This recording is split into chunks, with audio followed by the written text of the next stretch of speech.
Welcome to the Tech Egg. Don't get scrambled. Enjoy the video.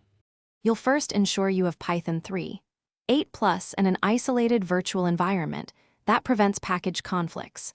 Once done, pick the database that matches your needs. Use SQLite for quick prototypes and PostgreSQL for production.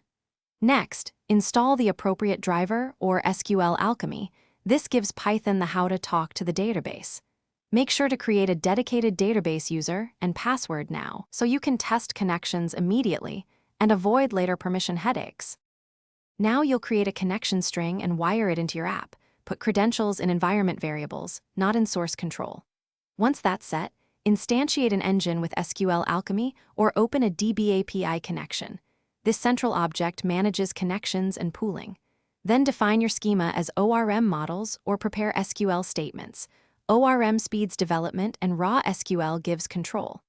After that, create a session or cursor. Execute a simple select to verify connectivity and inspect results to confirm the pipeline work. To finish, implement proper transaction handling.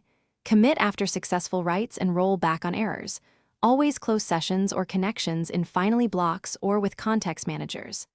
Next, write quick tests that open a connection and perform a read/write to catch issues early. If something breaks, one key troubleshooting tip is to verify credentials, network access, and driver compatibility first. Driver mismatches or blocked ports are common culprits. Once fixed, rerun tests and monitor logs to ensure.